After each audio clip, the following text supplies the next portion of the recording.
Dead Ops Arcade, probably the most unique zombies map of all time. To be fair, most people probably wouldn't consider Dead Ops Arcade to actually be a zombies map. It's more of a zombies game mode if you like, but nonetheless it's still part of the zombie franchise, so I'm going to cover it anyway.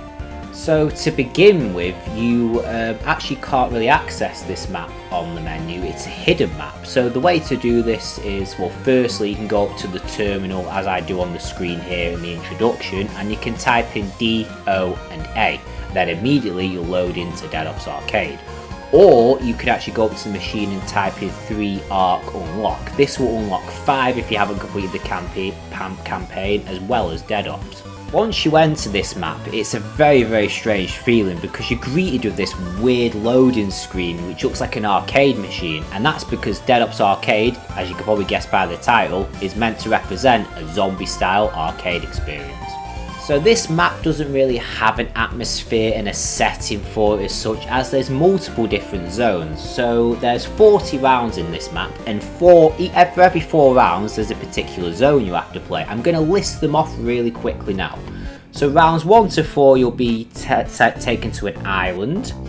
Round 5 to 8 you'll be taken to a courtyard. Rounds 9 to 12 you'll be taken to a prison. Round 13 to 16 you'll be taken to a cave. Round 17 to 20 you'll be taken to a market. Round 21 to 24 you're taken to an urban area. Rounds 25 to 28 you're taken to a street-like area. Round 29 to 32 you're taken to a facility.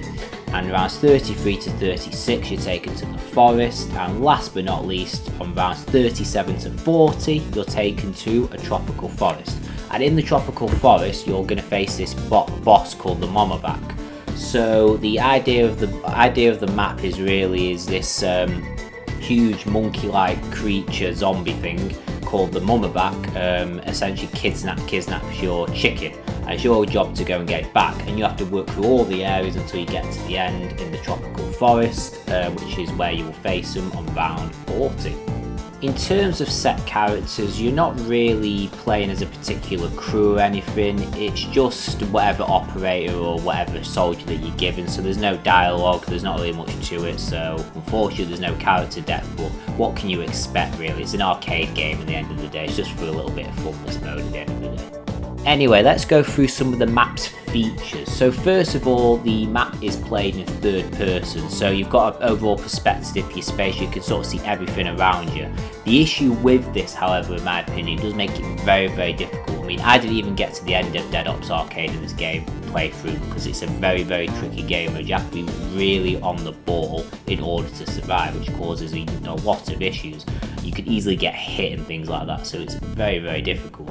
But in retrospect, it is something different. It's different to the usual zombies formula, so it's got its pros, it's got its cons, and personally I think the game mode is underrated. It has a lot going for it, hence why there's a Dead Ops Arcade 2 and there's a Dead Ops Arcade 3.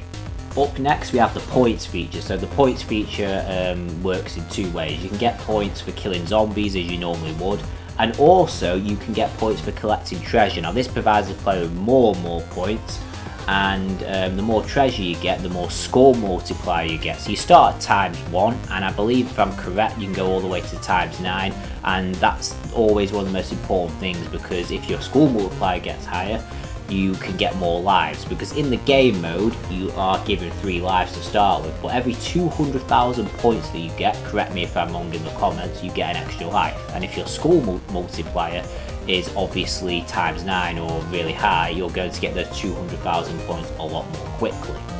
Dead Ops Arcade is really good in one aspect though, excels in my opinion, is the power-ups that it offers. So when you spawn in, you already have a couple of these power-ups. You have the nukes, which kill all the zombies on activation, and a speed boost feature, so this sort of speeds through the zombies and it kills more instantly. But the game also has other features up its sleeve, so it's got lots of different kill streaks. So you've got things like chopper gunners and tanks, sentry turrets, etc. As well as some unique power-ups such as the teddy bear, which stuns the zombies. Lots and lots of different power-ups.